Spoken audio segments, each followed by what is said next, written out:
Të nderuar shikuesi, përshëndes, do t'jemi së bashku në minutat e ditarit informativ, ku ndër të tjera do të ndiqni. Në ditën e rinis, vëmendja është tek angazhimi dhe kreativiteti i të rinjve në jetën e komunitetit. Në Gjirokastër, projektet digjitale, kulturore dhe sportive po nxisin aktivizimin lokal dhe përfshirjen sociale, ndërsa qendrat rinore ofrojnë hapësira për zhvillimin e ideve dhe talenteve të tyre. Ministri i Arsimit Mirela Kumbaro ka ndarë sot mesazhet e disa të rinjve, duke i cilësuar si burim frymëzimi dhe pjesë aktive e së ardhmes së vendit. Në Gjirokastër po rritet kërkesa për punonjës në sektorin privat dhe publik, ndërsa Agjencia Rajonale e Punësimit ofron mundësi të reja për të papunët. Në sektorin privat, kryesisht turizmi dhe fasoneria kanë realizuar rreth 267 punësime, ndërsa aktualisht janë të regjistruara 800 vende të lira pune. Konispoli u kthye në skenën më të madhe festive të Jugut me festivalin e mandarinës, agrume dhe diell, mes aromës së agrumeve dhe atmosferës plot gjallëri. Me mbështetjen institucionale, festivali e pozicionoi Konispolin si një pikë takim të rëndësishëm turistik e kulturor për të gjithë Jugun. Bashkia Tepelen ka nisur zbatimin e masave për të garantuar ngrohje në shkollat e qytetit dhe fshatrave, me fokus krijimin e kushteve të sigurta për nxënësit gjatë dimrit. Në institucione janë bërë investime në sistemet e ngrohjes dhe riparimin e pajisjeve ekzistuese për të shmangur ndërprerjet gjatë orëve të mësimit. Paralelisht është siguruar furnizimi me lëndë djegëse në mënyrë që shkollat të funksionojnë normalisht gjatë gjithë stinës së ftohtë. Ju njohim tani më gjerësisht, në ditën e rinis, vëmendja është tek angazhimi dhe kreativiteti i të rinjve në jetën e komunitetit. Në Gjirokastër, projektet digjitale, kulturore dhe sportive po nxisin aktivizimin lokal dhe përfshirjen sociale, ndërsa qendrat rinore ofrojnë hapësira për zhvillimin e ideve dhe talenteve të tyre. Ministri i Arsimit Mirela Kumbaro ka ndarë sot mesazhet e disa të rinjve, duke i cilësuar si burim frymëzimi dhe pjesë aktive e së ardhmes së vendit.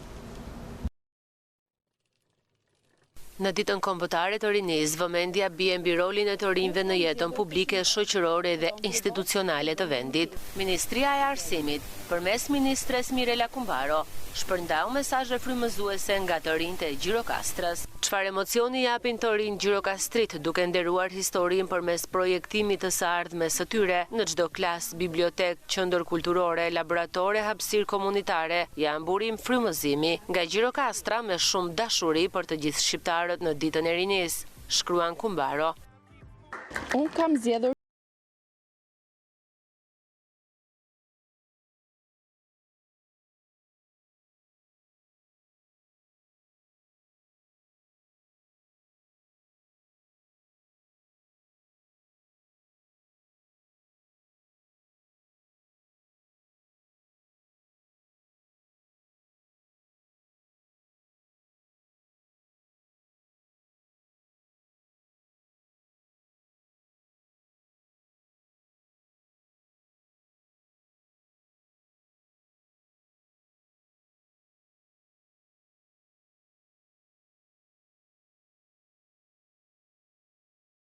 ata që guxuan. Ne vazhdojmë rrugën e tyre. 8 dhjetori është dita jonë. Projektet e mbështetura nga bashkia dhe institucionet vendore përqendrohen në fusha si aftësitë digjitale, sipërmarrja, orientimi në karrierë, sporti, arti, kultura dhe angazhimi social. Përveç kësaj janë ngritur qendra rinore multifunksionale dhe janë mbështetur iniciativa komunitare që nxisin aktivizimin lokal dhe përfshirjen sociale, duke i dhënë të rinjve hapësirë për të kontribuar në vendimarrje dhe zhvillimin e komunitetit. Më 8 dhjetor të vitit 1990, studentët dhe pedagogët e universiteteve të Tiranës ndezën lëvizjen paqësore që solli rënien e sistemit komunist. Me thirrjen e duam Shqipërinë si gjithë Europa. Ata kërkuan vlerat perëndimore, pluralizmin politik dhe shtetin e së drejtës. Por si kujtohet sot kjo lëvizje, që mbetet e vetmja protest paqësore që ndryshoi rrënjësisht historinë e vendit. 8 dhjetori shënon ditën kombëtare të rinis. Në këtë datë, në vitin 1990, një grup studentësh të Tiranës me anë të protestave paqësore shënuan kthesën më të madhe, rënien e sistemit komunist dhe lindjen e demokracisë. Të pyetur se çfarë ka ndryshuar në këto 35 vite, banorët Gjirokastrit shprehen se ka ndryshime, por nevojitet që të rinjt të jenë më aktiv për vendimet e tyre dhe të ardhmen e vendit. 8 dhjetori është krijimi i demokracisë. Ashtu. Ishin presupozuar se do ecin çik më mirë, po nuk po ecin këto. Organizuan sipas qyteteve, edhe këtu, edhe në Tiranë, edhe në qendra që në Tiranë. Po këtu grumbulluan në atë kohë. Po ne plejt jemi të pa bindur akoma me atë demokraci po krijoj. Ishin në punë shteti, në ati ku jetoja, edhe po që i prisim ato gjëra se kishte ardhur koha që Shqipëria domethënë kishte arritur fundin, nuk të prera marrëdhëniet me të tëra shtetet, asnjë ndihmë nga një shtet i huaj, një gjë. Që shpresa e kombit shqiptar, mund ta them rilindja 8 dhjetori, po ngelemi të zhgënjur. Kemi 30 vjet që po presim e po bëhet që Shqipëria të jetë ndryshe. Qëllimi i kësaj dite është tërheqja e vëmendjes për një grup të caktuar çështjesh kulturore dhe ligjore që prekupojnë rinin. Ministri Mirela Kumbaro dhe Ministri Piro Vëngu vizituan nga afër kantierin e kampusit të ri të Akademisë së Forcave të Armatosura. Me një sipërfaqe prej 7.600 m2, ky kampus do të ofrojë ambiente funksionale që përmbushin standardet më të larta të edukimit ushtarak. Projekti synon që të krijojë një mjedis modern dhe të standardizuar që do të forcojë kapacitetet e forcave të armatosura dhe do të mbështesë zhvillimin e të rinjve që zgjedhin karrierën ushtarake.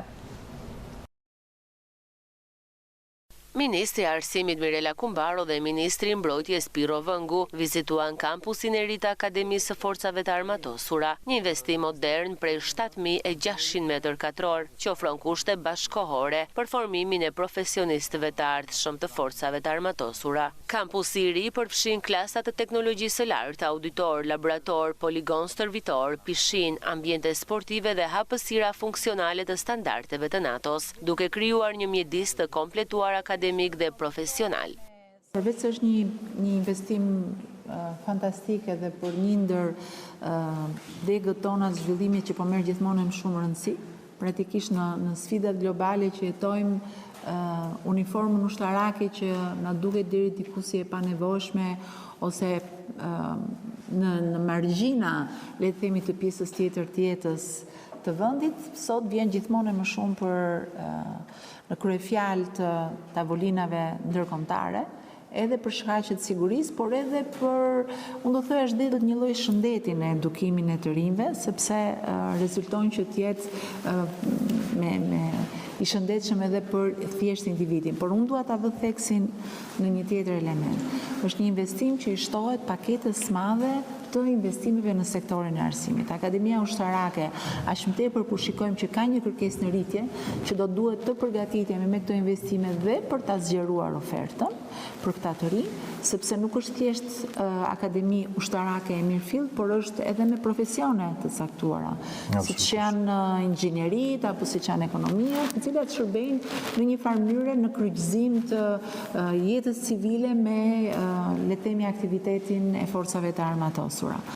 Nga ana e tij, Ministri Vëngu nënvizoi rolin e kampusit të ri si qendër ekselence në formimin ushtarak dhe akademik, duke theksuar se standardet e reja infrastrukturore dhe pedagogjike do të përgatisin kuadro të afta për misione kombëtare dhe ndërkombëtare.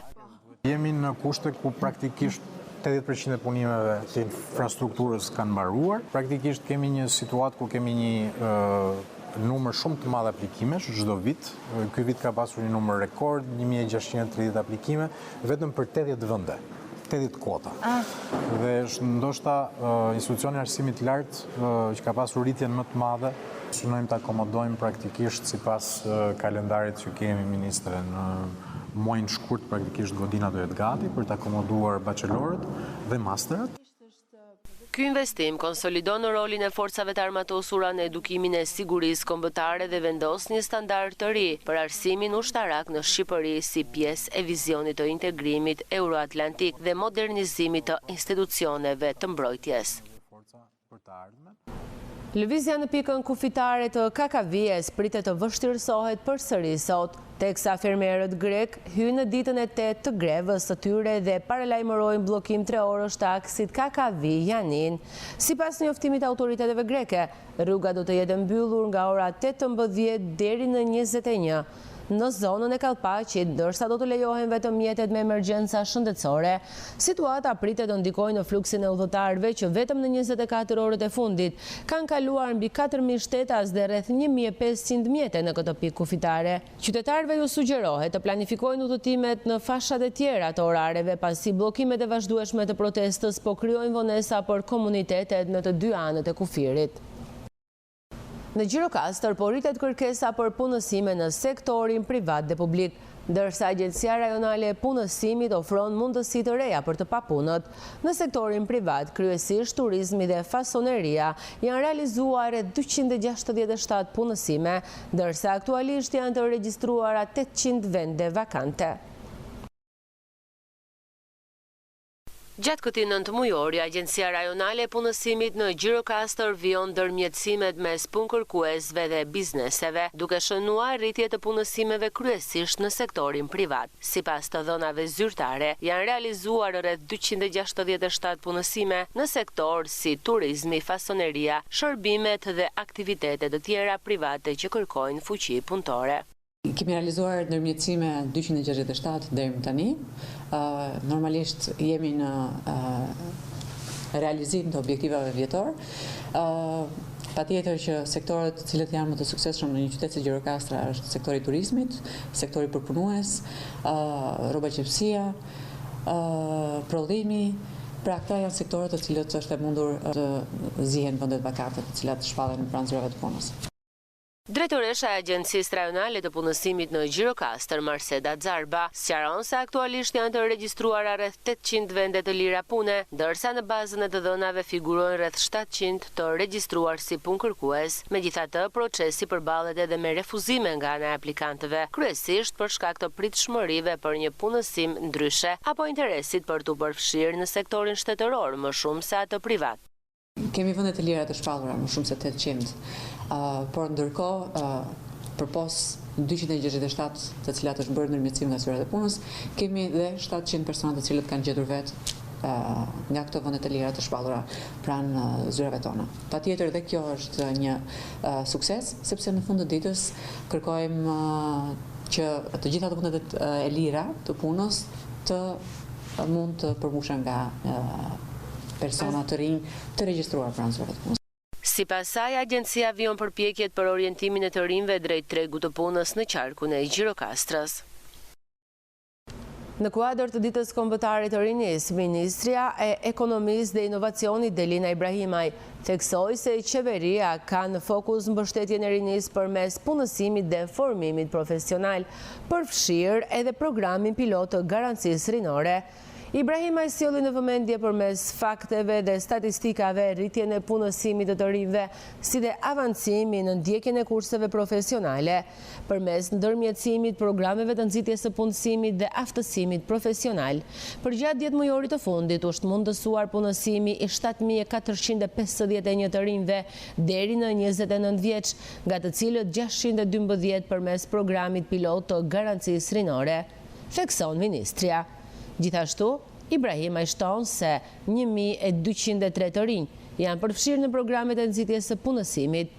Mbi 4.500 vajza dhe djem u regjistrua në klasën e 10 të arsimit profesional. 6.290 të rinj ndoqën një kurs formimi profesional dhe 120 kanë hapur sipërmarrjet e tyre përmes programit të vetpunësimit. Ministria e Ekonomisë dhe Inovacionit thekson se qeveria do të vijojë mbështetjen për të rinjt duke bërë të mundur aftësimin dhe punësimin e sigurt të tyre. Konispoli u kthye në skenën më të madhe festive të Jugut në festivalin e mandarinës, agrume dhe diell. Mes aromës agrumeve dhe atmosferës plot gjallëri me mbështetjen institucionale, festivali e pozicionoi Konispolin si një pikë takimi të rëndësishëm turistik e kulturor për të gjithë Jugun. Konispoli, i quajtur ndryshe edhe toka e agrumeve, u përfshi të ri në eventin më të rëndësishëm lokal të vitit në festivalin e mandarinës. Agrume dhe diell ishte slogani i festës, skenes së cilës ishte fusha e rahut, pranë plantacioneve me mandarinat më cilësore shqiptare. Fermerët pritën miq të ardhur në festën e tyre nga afër dhe nga larg. Si një prej tyre dhe si qytetari i parë i bashkisë me 1 milion në rënja agrume, kryetari Ergez Dule u dha mirëseardhjen të gjithëve, duke thënë se festa e mandarinës është një rast për të promovuar Konispolin me atë që ka trashëgimi të vlerësuar dhe me atë që konispolatët dinë të bëjnë më mirë. Thelbi i aktivitetit, qëllimi dhe objektivat janë që ne ta promovojmë Konispolin, zonën tonë, me atë që ne dinë të bëjmë më mirë, atë që kemi trashëguar, me atë parët tanë, historinë, kulturën, arkitekturën, pjesën e prodhimit bujqësor që me shumë pjesë dhe sakrifica të gjithë ne e bëjmë për ditë. Kur themi bio, ne ushqemi vetë me të, ushqemi fëmijët tanë me të, dhe ky është thelbi, sensibilizimi. Prania ime sot këtu, tha ndër të tjera konispolatëve në fjalën e saj prefektja e Vlorës Evi Sallushi, është që bashkë me festën të bashkë bizetojnë për problemet që ju keni, me qëllimin e mirë që ato të formulohen në rrugë zyrtare e të dërgohen zyrtarisht në institucionet që kanë për detyrë zgjidhjen e tyre. Dielli, dashuria që banorët e Konispolit kanë për jetën dhe për punën, i ka bërë këta banorë të veçantë. Ky festival i mbështetur nga Ministria e Turizmit, Kulturës dhe Sportit, Bashkia Konispol dhe Butrind Management Foundation shërbeu për të kthyer Konispolin në një pikë takim të rëndësishëm turistik, kulturor dhe ekonomik për gjithë jugun e vendit. Bashkia Tepelen ka nisur zbatimin e masave për të garantuar ngrohjen e shkollave të qytetit dhe ato në fshatra, me fokus krijimin e kushteve të sigurta për nxënësit gjatë dimrit. Në institucione janë bërë investime në sistemet e ngrohjes dhe riparimin e pajisjeve ekzistuese për të shmangur ndërprerjet gjatë orëve të mësimit. Paralelisht është siguruar edhe furnizimi me lëndjekse në mënyrë që shkolla të funksionojë normalisht gjatë gjithë stjenës së ftohtë. Me uljen e temperaturave ka nisur procesi ngrohjes në të gjitha institucionet arsimore të Bashkisë Tepelen. Në qytet, shkollat dhe kopshtet po ngrohen përmes sistemit të kaldajave, ndërsa në njësitë administrative procesi realizohet në mënyrë të alternuar, kryesisht me dru zjarri, për të garantuar kushte normale për zhvillimin e mësimit. Drejtoresha e Drejtorisë Arsimore të Bashkisë Tepelen, Arta Shaha, bën me dije se furnizimi me lëndjekse është siguruar dhe po monitorohet vazhdimisht për të shmangur çdo problem gjatë sezonit të dimrit. Për ngrohjen e shkollave në institucionet arsimore, Bashkia i ka marrë duke filluar nga data 15 nëntor, ka filluar ndezja e kaldajave me naftë që janë për qytetin, kopshtin Murat Koçiu, 2 shkollat e tjera dhe gjimnazin, si dhe në të gjitha institucionet administrative ka filluar dhe është kryer shpërndarja e druve të zjarrit. Kushtet janë optimale për zhvillimin e mësimit në të gjitha shkollat e njësive tona administrative. Kopshti ka filluar që në datën 15 nëntor. Kaldaja është funksionale në gjitha ambientet e kopshtit, për të krijuar sa më mirë kushtet për zhvillimin e mësimit dhe shërbimin ton që kryejmë atje. Prioritet mbetet mirëqenia e nxënësve dhe stafit mësimdhënës, ndërsa strukturat lokale janë në gatishmëri për ndërhyrje të menjëhershme në rast nevoje, me qëllim garantimin e mbarvajtjes së procesit mësimor në çdo shkollë të territorit të bashkisë. Në atmosferën festive të Sarandës, Galeria e Artit hap ekspozitën Art Memorie Koleksion, një përzgjedhje prej 65 veprash që mbartin 13 vite kujtes. Pas sfidës së përmbytjes së nëntorit, Galeria rikthehet me një prezantim që përmbledh jetën, portrete dhe ritmet njerëzore të qytetit të mëgjer. Një mbyllje viti ku arti rikthen qetësinë, dritën dhe memorien kolektive. Teksa Saranda pasuron dekorin e festave të këtij fundviti, ndryshe po performon edhe Galeria e Artit, që atje buzë shëtitore së mbetet një stacion i dashur gjatë tërë vitit. Baneri i vendosur në mjedisin e jashtëm, ku shkruhet Art Memorie Koleksion, është një ftesë për të vizituar këtë ekspozitë të re. Ndërsa pasi je bërë vizitori saj, del me ndjesinë se ke marrë kartolinën më artistike të fundvitit. Për piktorin dhe drejtorin e saj Lefter Qeko, 65 punimet e përzgjedhura bëjnë ekspozitën e memorjes që nuk haron dhe ka vend për brezat e piktorëve në çdo kohë.